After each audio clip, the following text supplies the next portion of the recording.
கண்ணாடி வளையல்னாலே ஒரு தனி அழகு தான் இல்லையா?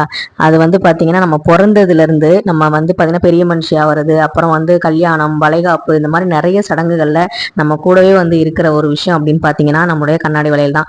பொறக்கும்போது கருப்பு கலர் கண்ணாடி வளையல் வந்து போடுவாங்க, திருஷ்டி கழிக்கிறதுக்காக. அப்புறமா பெரிய மனுஷி ஆயிட்டோம் அப்படின்னா, அதுக்கு வந்து மாமசீரா வந்து கண்ணாடி வளையல் சேர்த்து தான் வைப்பாங்க.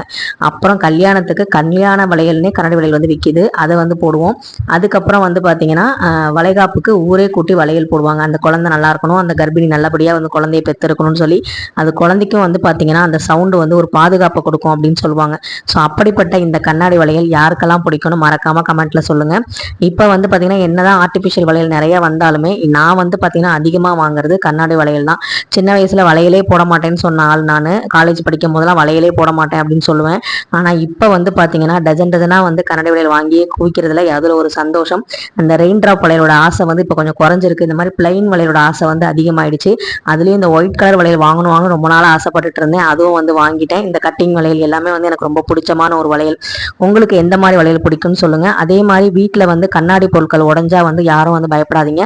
கண்ணாடி வளையலோ கண்ணாடி பொருட்களோ உடையும் போது நம்மளுடைய திருஷ்டிகள் வந்து அகலுன்னு தான் அர்த்தம். ஸோ அந்த கண்ணாடியை அப்புறப்படுத்திடுங்க. கடவுளோட ஆசீர்வாதத்தில் நம்ம வீட்டில் இருந்த கெட்ட சக்திகளும் திருஷ்டிகளும் வந்து அகன்றுச்சுன்னு தான் அர்த்தம். அது வந்து தவறான விஷயம், வந்து அமங்கலம் வந்து கிடையாது. கண்ணாடி வளையலோ இல்லை வளையலோ பெண்கள் வந்து கையில் அணியாமல் இருக்கக்கூடாது. அது ரொம்ப ரொம்ப அதுதான் வந்து தவறான விஷயம். அதே மாதிரி நிறைய வந்து சவுண்டுக்காக அலங்கார பொருட்கள்லாம் வந்து மாட்டி தொங்க விடுறோம். அது அந்த சவுண்டை விட நம்ம கண்ணாடி வளையல் அணிஞ்சு அது வீட்டில் வந்து கேட்குற ஒளி வந்து பார்த்தீங்கன்னா நிறைய வந்து பார்த்தீங்கன்னா நேர்மறையான ஆற்றலை வந்து உண்டாக்கும் அப்படின்னு சொல்கிறாங்க. ஸோ உங்களுக்கு கண்ணாடி வளையல் பிடிக்குமா அப்படின்னு கமெண்ட்டில் சொல்லுங்கள். உங்களுக்கு ரெயின் ட்ராப் வளையல் பிடிக்குமா, இல்லை பழைய மாடல் கட்டிங் வளையல், இல்லை வந்து பிளைனாக இருக்கிற வளையல் பிடிக்குமா அப்படின்னு சொல்லுங்கள். நான் ஆசை தீர வந்து எல்லா மாடல் வளையல் கண்ணாடி வளையலும் போட்டு பார்த்துட்டேன். ஸோ உங்களுக்கும் வந்து எந்த வளையல் பிடிக்கும்னு மறக்காமல் சொல்லுங்கள். இல்லை ஆர்டிஃபிஷியல் வளையல் தான் எனக்கு பிடிக்கும், கவரிங் வளையல் தான் பிடிக்கும்னாலும் மறக்காமல் கமெண்ட்டில்